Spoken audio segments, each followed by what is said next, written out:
to put the mic a little bit closer so that you don't hear the conference next door, but it's happening here. Cool, I'm Antoine, I'm the co-founder and CEO of FCB. I'm really excited to be back in South Africa. Excuse for the little eyes, I just flew last night from Europe. So a little bit tired, but I have all my energy for you, so it's super exciting. Cool, I'm going to talk to you about personalization. So for me and for a lot, actually, personalization is really essential to the customer experience. And the more we get personal, the more we can engage and speak to the heart of the customers. Obviously, there's always a thin line, right? Or maybe a big line. Like you have the creepy personalization of the like of Facebook, where you speak about something with your friends and you see the ads when you open your Facebook. That's a little bit too much. But you have the, okay, I'm actually an active client of Discovery, and when I log to my account, I have a personalized experience that speaks about me and my products, and I can navigate around that. That's powerful. That's, I feel listened, even though it's just personalization and customer experience. So I wanted to unpack that with you. So, this screen is really small. What we see is a lot of people are looking for that level of customization, for that level of personalization. And if they don't have that, they will probably look at something else, at another product, another service, another brand. They will look at this level of personalization to stay within the clan. Companies are more and more rethinking their customer experience and looking at those specific metrics to keep their customers retained. And how do we do that? By driving personalization. Couple of stats, 74% of customers feel frustrated when website content is not personalized. We can witness that in the crowd.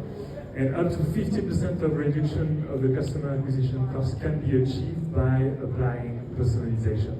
So you have really a massive driver of retention and customer acquisition cost reduction while bringing the frustration of customers down. Just wanted to highlight a little bit what happened for us over the past couple of years, especially what happened during COVID and a lot of digitalization, a lot of no possibility to engage with customer face-to-face. We see a massive growth in engagement around chat interfaces. So engaging with businesses using chat, whether it's SMS, text, in-app messaging, or social messaging. Here you have massive opportunity on social messaging called WhatsApp. We're all using WhatsApp to chat to our friends, family. Now it's possible more and more to chat to businesses. Couple of points around the conversational AI solutions. You have a with or without.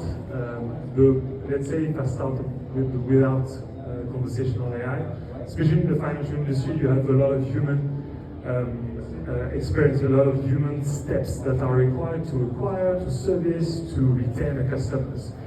Therefore, operating costs are really high, and we talk. Just Jace mentioned that just now. Transaction and customer care can be really cumbersome. Literally, in my personal experience, opening a bank account in South Africa as a foreigner took me 3 weeks, 4 meetings, going to a branch and another. Opening a bank account in Europe with Revolut took me 20 seconds. So that's the gap of customer experience. And it's personalized because it speaks to me as well. Tracking transactions are limited and incomplete, and expensive, limited, and only available during working hours. With conversational AI, when it's done properly, obviously, you have much more personalization and much more level of interaction that you can do 24/7, no limitation. And we foresee not necessarily either or, right? You don't have a full human or only automation. The idea is to do both. The limitation of Revolut, to give you a good example that turned into a bad example, is as soon as you have a query that is a little bit complex, no one can assist you. No, there's no call center, you can't have this level of personalization that's going to solve your problem. And that's where both are very important. Reallocating humans into where they're good at, which is complex query, personalized, understanding the customer, and using automation for the 80%. 80% of queries that can be automated.